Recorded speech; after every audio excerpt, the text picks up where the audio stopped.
Hey everybody, Anthony Chatfield here with How to Become a Freelancer in 30 Days. Today, day 9, we're going to talk about populating your web presence. This is about creating content that illustrates your skills and pitches potential clients so that if they find it, they will be more interested in hiring you. Alright, so the goals for today, what we're going to be talking about is creating content that can be published on a simple website within the next couple of days. We want to clearly demonstrate your skills through the content you develop and present, and we want to update and optimize your portfolio for both website and freelance sites. The bottom line is we want people to see how awesome you are at a quick glance and in as many places as possible. All right. So in terms of a basic website, you want to keep it really simple because you don't have a lot of time and you want to get something up sooner than later. The bottom, the basic list of stuff that I've included here, a list of services, so what you can offer people, what they can pay you to do, contact information, how they can get a hold of you, and on that page you might include not only your email address, but a Skype ID, your Elance portfolio, any other websites you're on. Make it easy for them to contact you in whatever way they want. And then a portfolio of your work showing what you can do, as well as a quick about you, so people can learn, like where you went to school, what your hobbies are, what your professional expertise is, maybe a link to your LinkedIn page. All right. So everything else is helpful, but not really vital to launch. A really basic website is going to have 5 pages to get started. That's all you really need. Okay.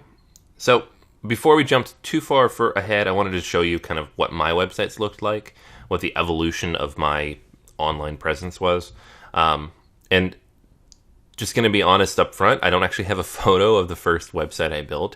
It was really, really ugly, and back then I didn't think to take any screenshots. And it was long enough ago that if you went to the Wayback Machine on Archive, you can't actually find it. So, or it won't actually pull up the images. So, we'll start with this one. This is seattlefreelance.com, the second website for my first business. And I launched this in 2007, I believe. So just a year out of college. And to be honest, too, going back even further, I've been building websites since I was 12, just for the heck of it. So this is probably like the 4th website I've had with my name on it. There was a few others. I went through this phase where I built this thing called Junk House because I just put random stuff on it.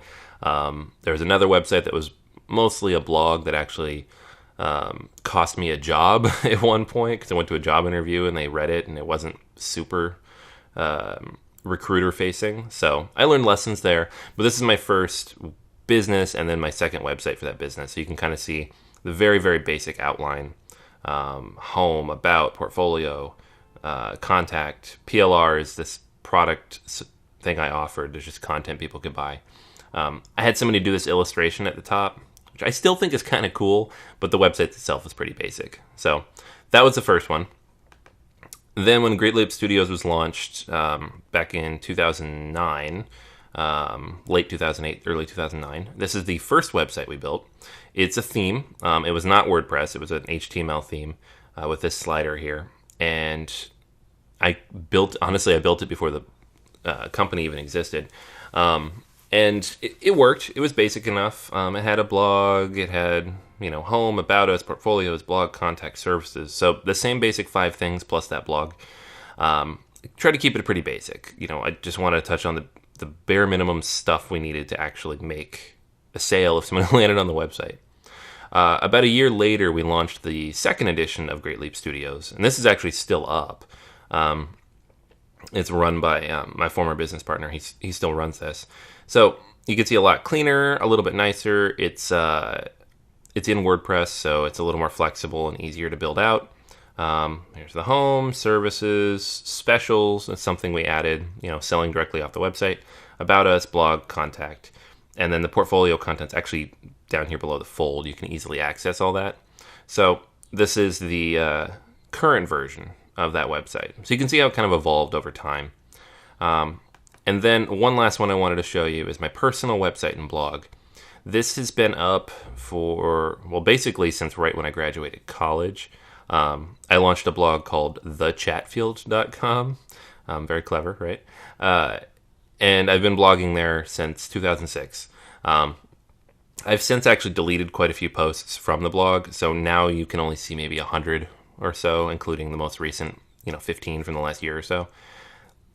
It's on purpose. A lot of those posts were just a kid just out of college goofing around, writing content to fill up a blog.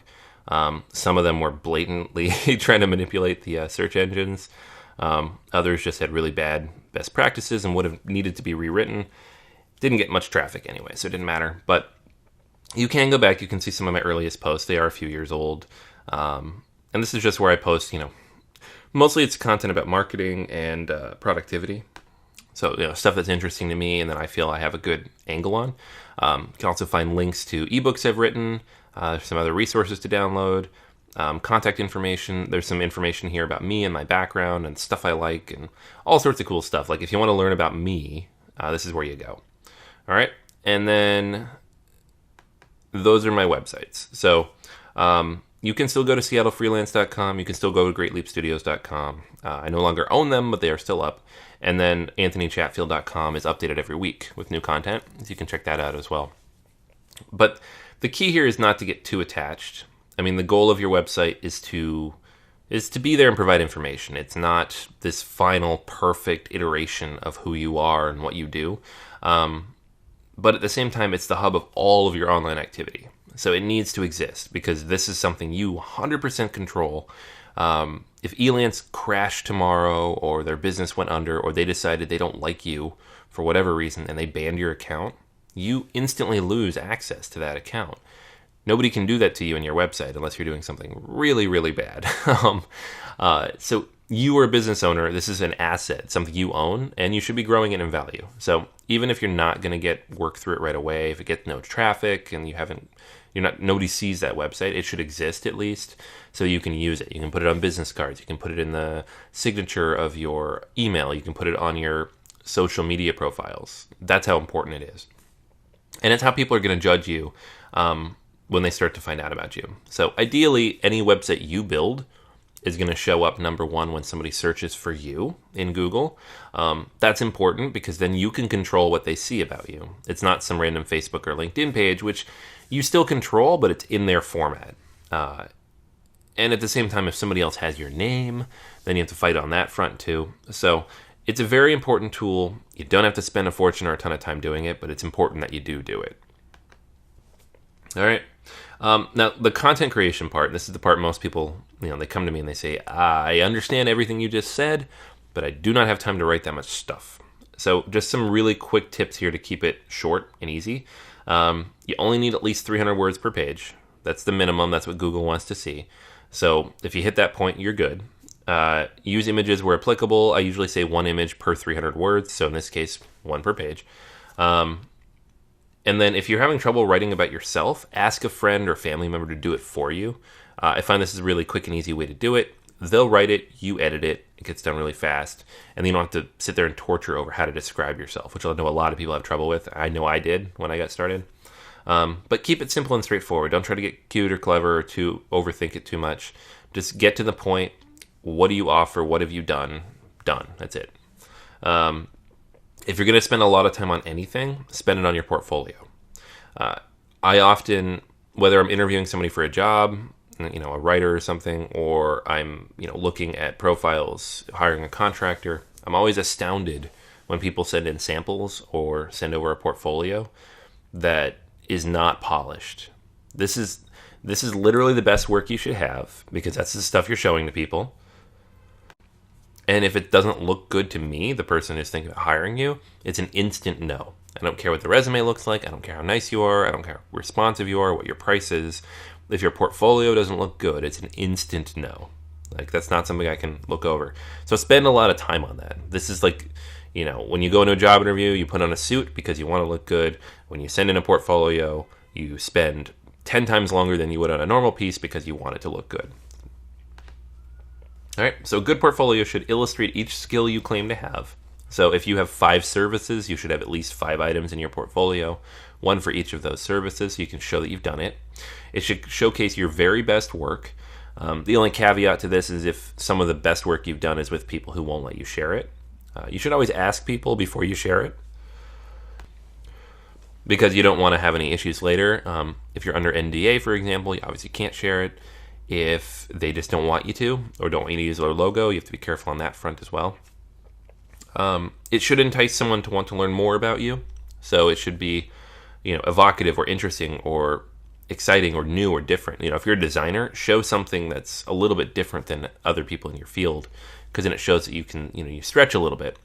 And then answer specific questions prospects might have before they ask them. So if you're getting a lot of questions on Elance, or you just think people are going to ask you a lot about, your background in a particular area, let's say you really want to get work writing about software that's interesting to you, and you're going to bid on those kinds of projects, your portfolio should include content that relates to that industry. Write about software. Even if you don't have a job, go write about it. Do a review of a recent release or talk about an industry trend. Put that in your portfolio, because then when people ask, can you do it? You're like, yes, look at my portfolio. All right, so today's action, let's keep it real simple. Do a quick sitemap for your website. Remember those 5 pages I talked about is the bare minimum. Write something really simple for each page to get it started. So that's 1,500 total words. That might sound like a lot, but if you just do a couple hundred, every day for the next week or so, you'll be done. Build up a portfolio so you can fill it in over the coming days. If you're getting projects already, awesome. You're going to use that content. If you aren't, then look back to old stuff you've done or things you can work on in your spare time the next couple days to fill in that portfolio. Ideally, it's done in, within 2 weeks or so. All right. And then don't fuss over the details. It's really, really easy to become a perfectionist about a website. Trust me, I've been down that road. Most people rebuild their websites every 2 years or so. So don't kill yourself trying to make it look perfect. Just get it up, make it functional, make it look professional, obviously. But as long as it exists, you're good. All right. So that's everything for today. Make sure you leave comments below if you have any questions. Check out the notes. That's where you're going to find all the links for everything today. And then make sure to leave a review and a rating if you've been watching along the entire way. I really appreciate it. And shoot me an email if you have any questions. All right, so I'll talk to you tomorrow.